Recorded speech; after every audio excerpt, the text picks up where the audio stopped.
Welcome back to the Kosi Arsenal podcast. My name is Kosi. Welcome back to a brand new video. This is the latest Arsenal news and transfer news as well. Arsenal are looking to sign a winger before the window closes, and that has been confirmed by Fabrizio Romano. We will not sign a striker, despite the fact that Eddie Nketiah is leaving in the next few hours. Romano says that there's a very good chance Arsenal will move for a winger before the deadline day on Friday. Hit the like button, subscribe to the channel as well. Couple of questions I want to get involved with you.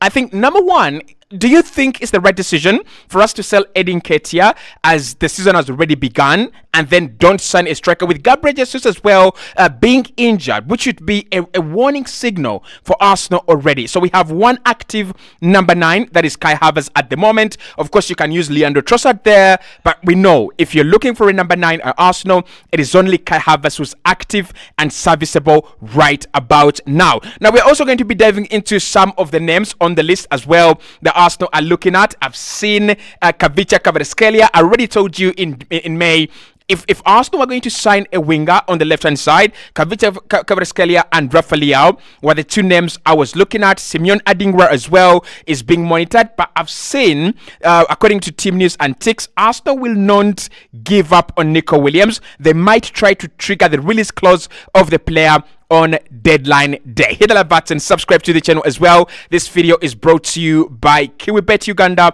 a new betting and gaming platform that gives you the best odds on Premier League games. All you have to do, register with them and follow them on their socials. You're going to win prizes, but also you're going to get a lot of better odds as compared to other bookmakers as well. So hit the like button and let's get into it. Let's start off with the big confirmation from Fabrizio, who has confirmed that Arsenal are going to sign a winger rather than a striker. Now, the expectation after Eddie Nketiah leaving was that Arsenal will get a striker. Arsenal will sign a number 9. Gabriel Jesus is injured. That should have been a warning signal as well. But Arsenal are choosing to ignore Jesus' injury problems and fitness problems. And we are also choosing to ignore the fact that Eddie Nketiah leaving leaves us short in terms of, forwards, leaves us short in terms of number 9s. Now, I understand what Mikel is trying to do here. He's trying to consolidate Kai Havertz as a number 9. Remember, he has spent over 100 million on a new number 8. Kai Havertz for 65, Mikel Merino for 35, actually 37. That's already 100 plus, and then 35 million on Fabio Vieira. So that means that for him to bail himself out, he's got to go and confirm Kai Havertz as a striker, not as a midfielder. So therefore, as we write in the books, Kai Havertz is recorded as a striker signing, not as a midfield signing. So listen, it doesn't come back to bite Mikel Arteta. For me, the only question is, without Eddie Nketiah and without Gabriel Jesus, when you take off Kai Havertz, when he has a bad game, when he doesn't play well, where do you turn to? Who is that one player that you can use as a number 9 at Arsenal right now? And that's why selling Chido Obi Martin really doesn't make sense right about now. If you're getting rid of Florian Balogun last summer and you're getting rid of Eddie Nketiah this summer and you're not signing a striker, then why is Chido Obi Martin not given a guaranteed passage to the first team? I'm not saying he should play every game. I'm saying the kid was asking for, guaranteed passage. He was asking for, a few training sessions with the first team squad. He was asking for a few, maybe games here and there. And if you're not going to sign a number 9 and you're getting rid of 2 of your best prospects in Eddie Nketiah and Florian Balogun in 2 years back to back, and Gabriel Jesus is as injury prone as they come, then it doesn't make sense, and it didn't make any sense for us to sell Chido Obi Martin. But for me, what I'm going to say is, if Mikel Arteta is lucky and Kai Havertz can score 18 plus goals, well and good. But if Kai scores 12 goals, if he scores 13 goals, 14 this season, this team is massively going to be affected. And we have had a chance to better the squad. We have had a chance to work on our depth, on our quality, and I don't think we have done it this summer. Now, according to multiple sources, Arsenal are interested in multiple wingers as we approach the deadline on Friday. Where do we begin? Let's start off with Napoli, Kavica Kvaratskhelia. Arsenal have explored a move for Napoli winger Kavica Kvaratskhelia, with any potential deal dependent on what happens with Victor Osimhen. At the moment, Arsenal are ready to pull the trigger if Napoli gives them the green light in the coming days. So let's start off with Kavica Kvaratskhelia. Electric winger, young winger, very good. People thought he would be a one-season wonder, and of course you don't blame them, because the first season he had, when he had just come into European football from Georgia to Napoli, it was incredible. He had an incredible season. They won the Italian Serie A and everything was nice. So people thought he wouldn't replicate what he had actually achieved. But even at the Euros for Georgia, a very limited squad in terms of quality, he actually was cooking. So Kavica Kvaratskhelia is a player I wanted right from the start, and I don't have a problem with Arsenal signing him. My problem is this: if you're going to sign Kavica Kvaratskhelia right now, exactly where are you going to get the time? This is a deal that would take some time. I know Arsenal have the money. We could sign him for maybe 100 million, maybe 90 million, and we do have the money, but I don't think we have the time. I don't think this is a deal Arsenal can go and complete within 2 to 3 days. I mean, we've just seen Arsenal sign 2 players across 3 months. So I don't think the Kvaratskhelia deal is an easy one. Now, will Napoli sell? That is a question I've asked myself before coming to the show. And I'm like, why would they sell? They're willing to sell Victor Osimhen for 65 million euros. I will talk about that, because remember in June and July, I kept on saying either Victor Gyökeres or Victor Osimhen, one of them is going to have a significant drop in their price. It's either going to be Osimhen, because Napoli are desperate. They have an agreement with the player that they will sell him this summer. So we'll talk about that. But at the moment, Kavica Kvaratskhelia is a good player, but it's a very difficult deal. I don't see Napoli willing to sell, especially with a new manager coming in. I mean, it wouldn't make any sense for them to bring in one of the top level, top profile managers and then sell all their quality assets. There's no reason as to why they bring in Conte and sell all their top level assets. Secondly, how do they replace him? And I think this is the reason why I don't see them sell him.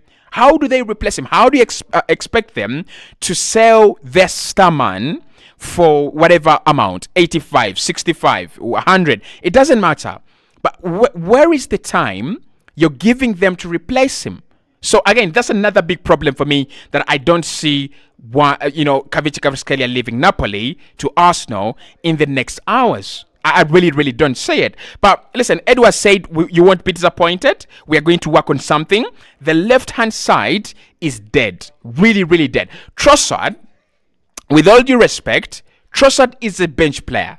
And he does well coming off the bench. He gives you a lot of quality, gives you a lot of value coming off the bench. So you need a starter. Gabriel Martinelli playing with his head down. I don't think that Gabriel Martinelli is going to be cooking this season. I don't think he cooked last season. And if we have got rid of Emil Smith-Rowe, if we have got rid of Ramsdale, if we have got rid of players because they are simply not good enough, then 100% get rid of Gabriel Martinelli from that starting 11. It's as simple as that. So Kavica Kvaratskhelia, one I like, but it's a very, very difficult one. Let's see how that one is going to pan out. Now, Sami Makbo from the Daily Mail says that Arsenal over the weekend were not actively pursuing Raheem Sterling's trail, but are fully aware of his situation. It remains to be seen if the Gunners change their stance ahead of Friday night's cut, which is deadline day. I also want to add more information on this one. That's Arsenal, not Arsenal, but Raheem Sterling will be willing to reduce on his wages from 300k per week to I do not know what, right? But at the moment, Raheem Sterling is expected to bend his expectations in terms of salary and also in terms of what could be paid. So what I want to say with Raheem Sterling is this. I do not know whether Arsenal really want him, but I think he would be a desperate pull-off. And I don't like his signing. I really like him as a player, but his best days are behind him. So I like him because he was good at City. I like him because he was good at Liverpool, but his best days are over. There's something I said with Leroy Sané. There's some players that you better let them be. You better let them be. Leave them to struggle. The best days of Raheem Sterling were the Raheem Sterling at 18 until 26. Right now, Raheem Sterling is desperately looking for a place where he can play football. And I don't think that is Arsenal. I think we need a winger that is going to come in and challenge the status quo. We need a winger that is going to come in and be more important than Saka. We need a winger that's going to come in and give us, more than Saka. Because Saka is 15 goals, 16 goals a season. Can we get a winger, for Christ's sake, that can give us 20 goals or even 20 assists in a single season? So for me, Raheem Sterling, I think Chelsea will be willing to sell at a reduced fee. That is okay. I think he's available. He's already told Chelsea he wants to leave, and his stance is there. Wages are going to be reduced. He's worked with Mikel Arteta. There are a few things that sound like a bed of roses, but I don't want to think Raheem Sterling is Arsenal's next big signing, because it won't be our big signing. It will be another Chelsea flop coming into Arsenal. So Raheem Sterling is there as well.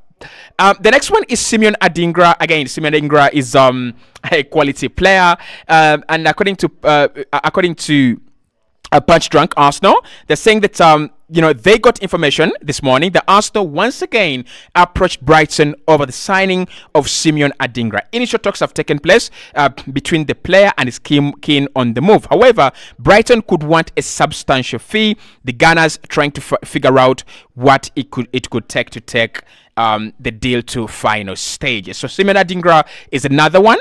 And then we have a new name on the list. This according to Court of Side. They're saying Arsenal are keeping watch on Andreas Sokov Olsen. Club Brugge have set an asking price of 25 to 30 million euros for the Danish international. The Gunners believe Olsen would be a perfect fit for the right wing backup. That is according to Court of Side. Andreas Sokov Olsen at Club Brugge is another player Arsenal are monitoring his trail. So Simeon Adingra and Olsen, I'm going to say Adingra and Sokov Olsen, that is trash. I don't think any of them is going to end up at Arsenal. I don't think we are looking particularly for a winger that is actually going to be a backup for Saka. I think we are looking for a player who can play across and therefore can actually conjure up a couple of minutes for himself. So I'll give you an example. If Arsenal signed Nico Williams, and this is where we talk about Nico, by the way, because Team News again has said it won't be a surprise if Arsenal try to trigger Nico Williams' release clause on deadline day. Now, again, I've told you before, he's got the shirt number 10. He's told the fans he wants to say, and he's going to be playing UCL football with his boyhood club. That could change the dimension of the deal.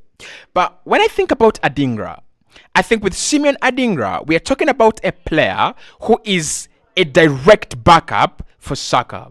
It's the same thing with Sokov Olsen. I don't know much about him, but when I try to look him up, again, he would be a direct replacement, a direct backup for Saka. I don't think that's what Mikel Arteta is looking for. Yes, Saka has gone off in both games we played this season, and that tells you that is the indication. Arsenal are fearing playing him for long. We would rather give him regulated minutes than a lot of minutes, and that is okay. But I think what we are looking to do is a player who can play strongly on the left, but can also play strongly on the right. And I think there was a time when Martinelli was tried on the right wing. I think what Mikel Arteta wants is, can I bring in an established player for the left-hand side, for the left wing, and then Gabriel Martinelli becomes a backup for Saka. It hasn't worked out so far, but that is the plan.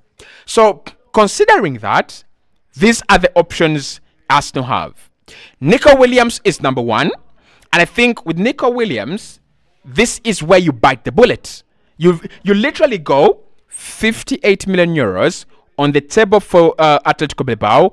Take it or not take it or leave it because it's a release clause.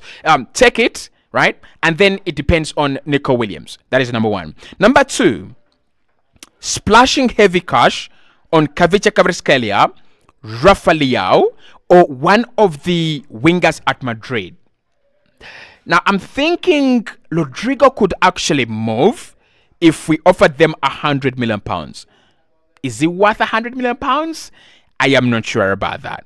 Right? I'm not sure about that. But that's the other option. Are Arsenal going to splash £100 million on Kavica Kvaratskhelia? No. So I think Nico is a big possibility. I won't be surprised if it's Adingra. I won't be surprised if it's Sterling. But at the moment, I'm still confused. Who is it going to be? We wait to see.